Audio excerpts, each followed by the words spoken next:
Welcome to Real Body Talk. I'm your host, Jennifer Kreatsoulas, coming today from Radnor Studio 21. Real Body Talk is a new show dedicated to exploring the mental health issues and cultural messaging related to body image in the age of social media. As a mom, always on my mind is the question of how do I help my daughters feel confident? How do I help them feel empowered? How do I help them trust that they have a right to use their voices and to really share with the world their gifts and their talents? Today's show, I invited two amazing women, Keisha Hudson and Nicole McGruder.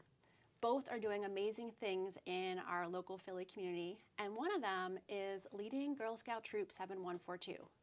Now, I have seen these women in action because they happen to be the Girl Scout leaders for the troop that my daughters belong to.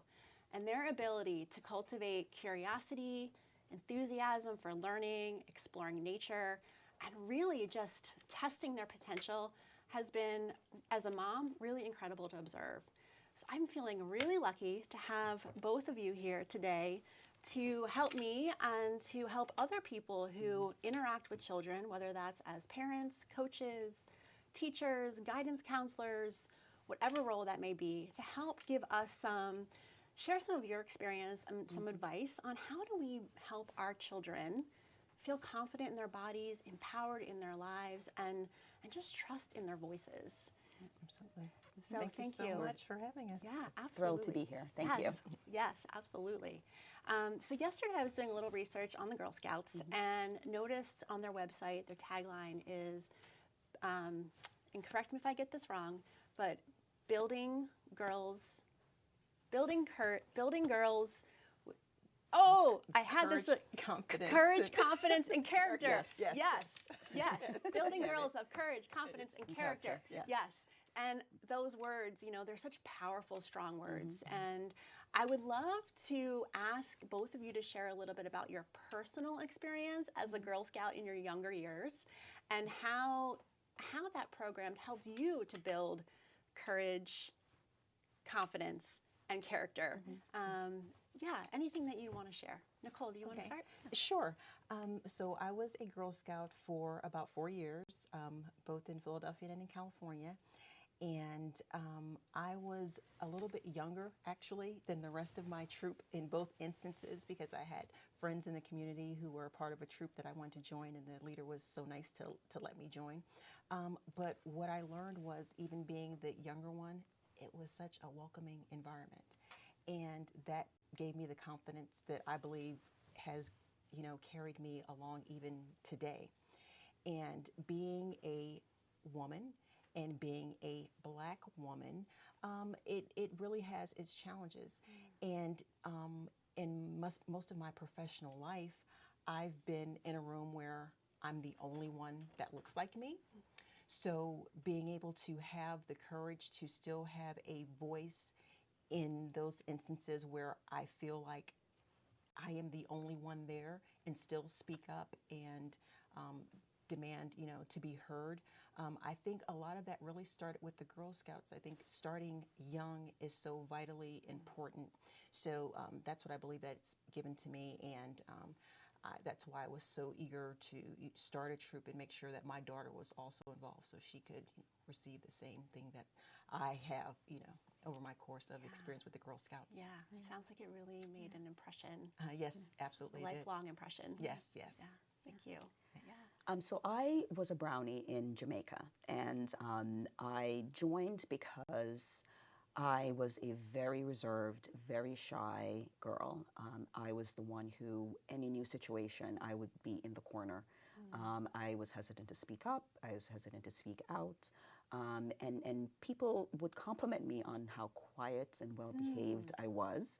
And I think my parents wanted me to step outside of that shell. While they appreciated my compliance in many ways and my reservations, I think my mom especially had some concerns that I was a little too, my self-esteem was low. And she was concerned about that. And so she enrolled me in the Brownie troop, and I spent a couple of years in the Brownie troop there. in Jamaica. And I think what I got out of that, that I still take with me today, even in my current profession as an attorney, is self-confidence. It's really understanding who I am, what my role is in the world, what my place is in the world, that I have a voice, that I have a strong voice, that I have a unique voice, and that I should use that voice, whether or not I'm invited to or not. If there's a place and a space for me to speak up, speak out about issues concerning myself, issues concerning my family or others, I'm going to do that. And I'm a public defender. That is what I do in my professional life. And I think I've carried those qualities with me throughout my life. I learned how to lead. I learned how to speak confidently, speak expressively, speak assertively.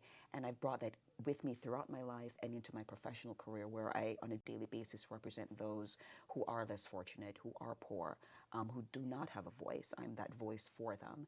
And so I think the qualities I got out of the Girl Scouts, using my voice, being more confident, having a stronger self-esteem, and being an advocate and being assertive and speaking out and for others who may or may not be able to do that for themselves. Yeah, wow, really powerful. Thank you both for sharing.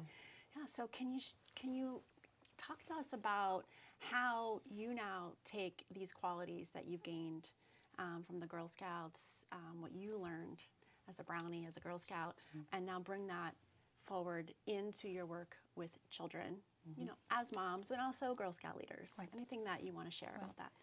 Well, I'll start. So Nicole and I met, because we were both looking to have our girls join Girl Scouts, and we, I think me personally, I'd gone around and looked at a couple other troops, and I just kept having these great ideas about what I would want my troop to look like, what experience I would want my daughter to have. And then I said, well, perhaps I should start my own troop. I found Nicole, who was also looking to start a troop. But I wanted to have a space for my daughter, Maya, who has inherited some of my earlier qualities. But I wanted her to have a space where she was surrounded by other girls, diverse group of girls, diversity in age, in race, in personality, so that she could become confident in kind of carving out her own space in that group. So that she could become confident leading, speaking out, raising her hand, expressing her opinion, and looking out for and taking care of her fellow girls. And so I wanted to have those strengths. I wanted her to have those strengths, and I wanted to have a troop where we really focus on building girl character, confidence, strength, courage, self-esteem, and particularly leadership. Yeah, absolutely. I'm so happy that I found Keisha, or she found me, because we are very, very much like-minded in what we wanted out of a troop. And I think one of the biggest things is providing that space to allow the girls to be themselves and being okay to be curious, to make mistakes, or we call them discover new ways to do things.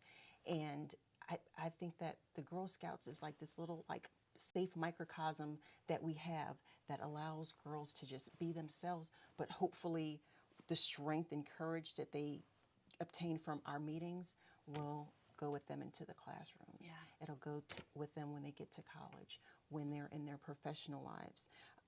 We see, all this, girl power and the sparkles and all that's great, but there's work that has to be done that goes along with that. That's so very, very key. And we want to make sure that our girls also have the character that it takes to go along with that, to make sure that girls rule the world. There's some work to be done to get there. So we, within our meetings, we work towards earning petals, which are basically like badges for daisies. We did that during our first couple of years. And it's about building those character, those strong character traits that a leader needs in order to be successful. So we don't live in a post-gender society yet. And the gap in pay is still different between males and females. Right now, I read an article stating that children from first to third grade, 60% feel as though there's something wrong with their bodies. So what can we do? We have to be able to make sure that we are at least giving them that positive messaging in the safe environment, because they are bombarded with all types of messaging from media, from TV, and we hope that we're that healthy balance that they can take with them to hopefully combat some of that, and for them to be like, you know what, I'm not going to receive that. Yeah. No, I remember at the meeting we talked about respecting ourselves. We talked about this, so they can dive down and pull out some of those nuggets that they received in the meetings when they're out there in the world, and they're armed with that. Yeah, it's just such amazing work. I mean, I've seen it come out in my girls. That they've attended meetings, they've done some of this work. They're so proud of their petals and what they've accomplished, and it really does raise them up. It's good to hear that. It's just, it moves me to no end. You use the word safety, and I think that's such an important word. How do you create safety in your meetings and your events for the girls to really feel like they can be themselves? And I ask this because I think that this is one of those tips that we can carry into our homes. How do we create safe spaces or safety for this unfolding and evolution to happen? We hear the word resilience a lot, Yeah. and I've been reading a lot of articles about how one of the top qualities you want to have for your child is the ability to be resilient. Yes. And I think where we are with parenting now, I think modern parenting is a barrier to building resilience, because we are now parenting in a very safe culture. Gone are the days where we could say, go outside and play, I'll see you in 6 hours, be home for dinner. Yeah. And you wouldn't know where your child was, or where they were playing, or who they were playing with. That's changed. And so I think one of the things that we emphasize in our space, in our meetings, is the idea that we are going to let these girls explore. We are going to obviously be safe, so they understand that they have to work with a buddy, particularly when we go outside or we go on hikes or different adventures where we're trying to build that courage and that strength and that resiliency. We are going to stay back. We're going to stand back. We can see them, we can hear them, and we can make sure that they're safe in that physical space, but we're going to let them explore that natural environment and build that sense of curiosity and that sense of wonder about experiencing nature. And when they do things, we watch the girls do things that they never thought they could do, from build a fort, or learn how to read a compass, go on a really tough hike, mile-long hike, pick up a worm, pick up a slug. Yeah. We just watch them explore, and if at first we hear a no, or I really don't feel like doing this, or I don't really like this, we don't push them. We let them proceed at their own pace, but we encourage them to try something new, try something different, and experience that. What is it like to explore your nature and your world around you? Yeah. And in each of the activities we design for the girls, whether it's an in-meeting or a field trip, there is a mindset towards, okay, how are we going to build strength and character, curiosity, and resilience, so that they are going to go out into the world and they can attack any possible situation. And even though I, as a mom, my daughter's in the troop, I find myself, when she puts something in her mouth, she's like, oh, Mom, this leaf makes a sound. And I'm going to try to make a sound with this leaf. And I'm like, I have no idea what this leaf is. Right. But I'm going to let you explore the leaf. Right. And then we're going to learn from that and build from that. So we've watched girls who are hesitant, who are going to stand back, who are maybe at the back of the line on the hike. And by the end of that meeting, or by the end of that journey, they are leading. They are exploring. They are the ones that are digging the holes and picking up the worms and using the microscope and saying, I'm going to find out what this is about, and I'm going to learn from that.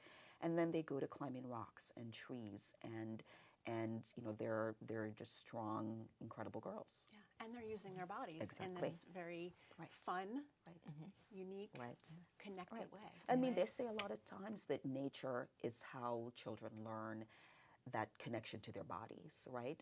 And so to touch with your hands and your feet, to explore, you really become aware of what your body is capable of and how strong you are, and that you can do everything a boy can do, or an older girl can do, that you can do it with help, with support, with guidance, and with love, that you can do those things as well, and just as well, and sometimes better. Yeah, absolutely.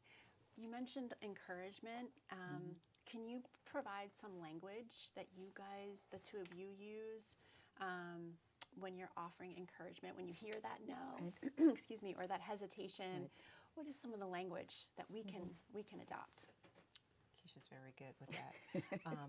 You know, I am still, you know, very much learning how to, you know, make sure that I stay, you know, very, very positive. And, you know, I just have a few, you know, examples, and I can remember us like being out on our hikes and the water. And I'm like, oh, be careful. And Keisha's like, we want to say, you know, I trust, I trust what you're doing. You know, I want you to be. I was like, good, okay, got it. So, you know, and you know, that's what I believe, that we complement each other so well, because you know, I really hadn't really thought about that. I thought I was, you know, just being, you know, a concerned parent and making sure that, you know, my child is, you know, safe, but not understanding what that might be doing to a child psychologically. So, yes, you know, words are so important in how we use words when we talk to our children, particularly girls, because again, they're getting that message in that they're not as capable, not as strong, they don't belong in certain spaces, they can't do certain things as well. And so to talk about Nicole's example, I never use the words "be careful." I actually consciously make a decision never to utter those words. And so when we're in a space, I will say, okay, Maya, you want to climb that tree? Okay, let's talk about the shoes we're wearing. Are we wearing the appropriate shoes for this activity? You know, take a look at the tree. Think about, how are you going to climb that tree? You know, how are you going to get up to those different branches? Be aware of your body. Pay attention. Focus. Watch where your feet are. Watch where your hands are. You're doing a great job. I'm so proud of you. You're amazing. And so, but I didn't come there naturally. I also grew up always hearing, don't do that, don't do this, be careful, being restricted from certain activities because they were deemed too dangerous or unsafe in some way. And I think that we really do our girls a disservice when we use limiting language, because they're going to go out into the world and they're going to be hesitant to tackle new adventures. They're going to be hesitant to overcome new obstacles, because they're going to have that mindset, that language where they're thinking, I don't know that I can do this. And sometimes Maya doesn't get up that tree, and sometimes she falls, and we have to be okay that they're not mistakes, as Nicole said. It's discovery, it's learning. Even if you do fall, encourage, okay, do we want to try again now? Do you want to take a break? And making sure that you're not chastising, that you're not punishing, that you're not making them feel bad because they didn't accomplish what it is they set out to accomplish. It's encouragement, it's support, and using the appropriate language to make sure they understand what that looks like. if I could piggyback on the safety, because Keisha brought up a lot of key points in regards to what we do in the meetings. But I think that, in addition to, being safe in our, the physical environment, we also do a lot. What can we do to help protect our girls mentally and psychologically? And what can we do to empower them so that when we're not around, that they can still cope? So what comes to mind is our first camping trip, and it was an overnight camping trip. And many of our girls had not been away from their parents overnight. And Keisha and I knew this. So 4 or 5 months out, we are talking about this camping trip. We're encouraging the parents, please talk to your scout about this camping trip. But then we dedicated a full meeting to coping. But what we did was we empowered individual girls within the meeting. So we brainstormed all of the things that we might be fearful of at camp, or things that could go wrong. I want my mom. I am scared of bugs. I don't like spiders. Everything we could think of, and we put it up on a board. Then we went through one by one, but we had the girls give us solutions. Wow. So we had, Lulu, she loves insects. And she says, you know what, if someone is fearful, I can help them, and I can let them know that there's nothing to be afraid of. And so I'll be, I think we had an insect keeper, but we went through line item by line item, and okay, you might miss mommy and daddy. Okay, maybe we bring in a stuffed animal or we bring in pictures. So by the time we got to camp, I think 99.9% of those things never even came up because they had worked through it. And then we had also identified girls who could help support the other girls. So we think that that is key because, you know, we know that we're not always going to be there. So what do we want our girls to do? We want our girls to be powerful. We want our girls to be able to handle, and then better yet, help your fellow sister if you can. Lift girls up. I think we live in an age where because we're trying to break through those different glass ceilings, sometimes if you're in competition with another woman for that position or for some achievement, we feel as if we need to step on, step over, push aside that other woman. But I think one of the most important things that we do in Girl Scouts is teach the girls to support each other, lift each other up, build each other up, not just in Girl Scouts, but also when they go out into the world. And I think one of the most beautiful things that happened in that first camping trip, your daughter Demetra was very hesitant about being away from you and her father and her sister Zoe. And so you and your husband had said, we have our phones if she wants to come home that night. And we didn't tell you this at the time, but Nicole and I were like, this child is not going home. So I don't care if Constantine and Jennifer are waiting at the entrance to Shelley Ridge. This child is staying the night. We didn't tell Demetra that, but we were determined to help her, get over this fear. But we didn't have to do anything. The girls did. So when she got upset and when it was bedtime and lights out and she was looking for you and looking for her father and looking for her sister and for that comfort, we went in. At first, we comforted her. We talked about, all of the different things that she had accomplished that first day camping and all the different things she's going to do the next day. But then we stepped back and all the girls surrounded her on her bunk. They were all on the bunk with her, and they were just rubbing her back. Aww. It's going to be okay. And within moments, she was fine. She slept well. And the next morning, she was so incredibly proud that she had done that she had spent the night and that she had had the support of her girls. And we want them to take that out into the world to know that we have to support each other in all of our endeavors. We can be supportive and we can be encouraging and we can help build other women up. It's not a competition. It's not who's better. It's not who's prettier. It's not whose body looks best. It really is let's love and support each other for who we are and what we're capable of and help each other succeed. Yeah. I mean, I just love, I'm learning so much right now, and in my mind, I'm like, how many times did I say be careful this past weekend, right? Like, oh no. But this is so good to hear, and I'm sure our viewers are going to be so grateful for this information because what you're saying is, you create safety by giving them space. Right. And trust. And trust, letting them know you trust them, right? And instead of solving problems for them, learn to ask questions to help them realize that they have the answers inside of them. Exactly. Right? And in that moment, when they realize that they can solve a problem, they stand a little taller. Right. Yes. Right? They stand a little taller, and then they take that experience into the next experience. Right? It comes with them, and you just keep building on it. Leaders. Yeah. I mean, you mentioned qualities of resilience and strength and kindness and support. I mean, this is the stuff of love. Like this is what we all need to be striving for. And the fact that you and your colleagues in the Girl Scouts are dedicating time to helping young girls, acquire these traits. It's really powerful. Can you share a little bit about what are some of the challenges that you see children bringing with them? Some of the self-doubt, what is the content of that? Or what are some things that you help children work through?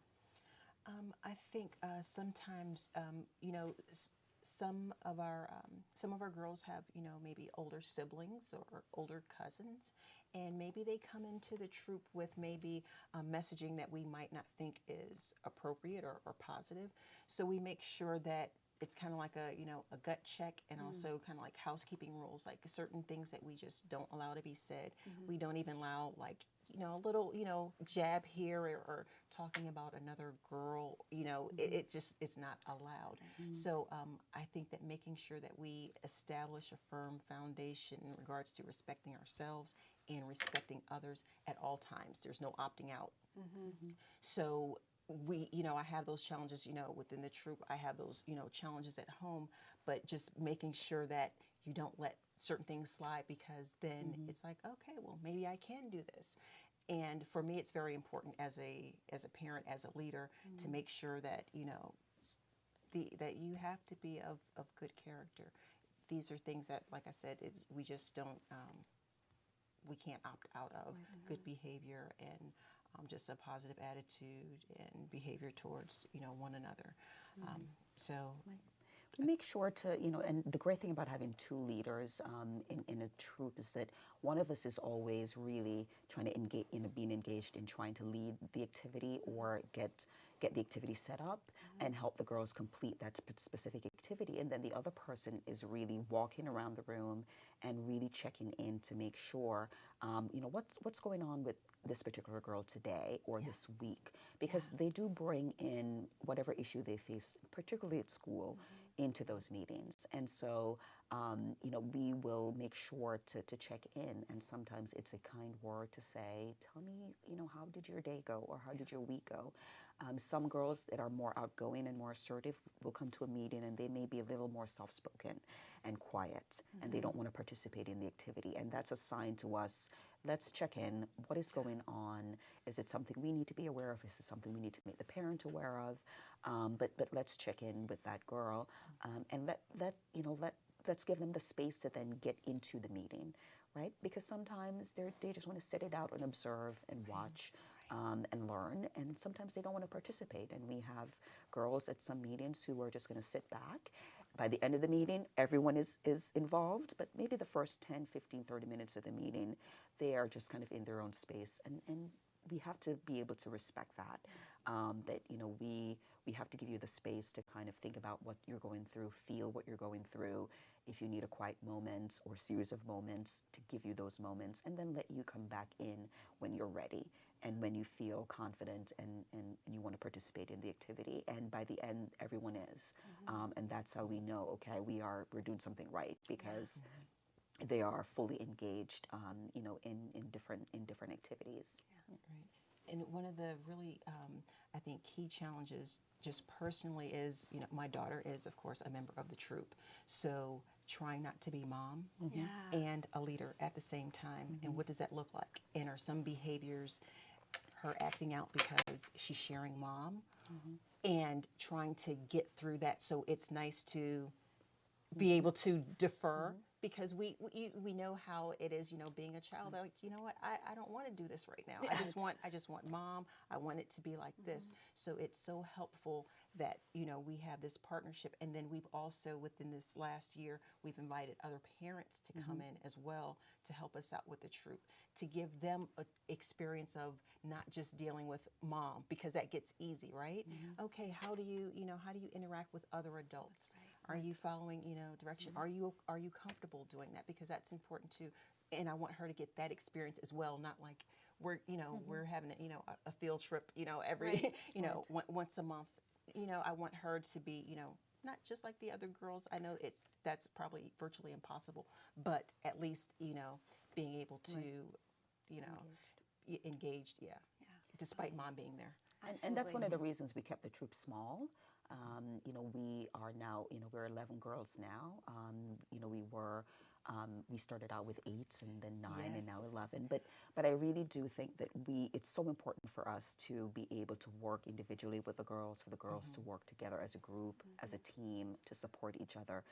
So that it's really important to keep the troop small, so that we have the time and space to devote to that. Quality time. And on the body piece, I think one of my favorite activities, we've done a lot of activities with the girls, but one of my favorite was last year. We had them make boards about self-image. And we cut out words and we gave them the words, and we scattered the words all over the table. And every girl made a board that said strong, assertive, courageous, fearless. Love that. Love that. And I feel so lucky that my daughters are part of that. I really cannot thank you both enough. You've shared such wonderful information today. I think, please watch this episode many times. I think there's just so many gems of of wisdom for how we can help empower our children. So thank you again. Thank both you of very you. much for having Thanks us, Thank you Jennifer. for being here, and I will see you next time on Real Body Talk. Thank you.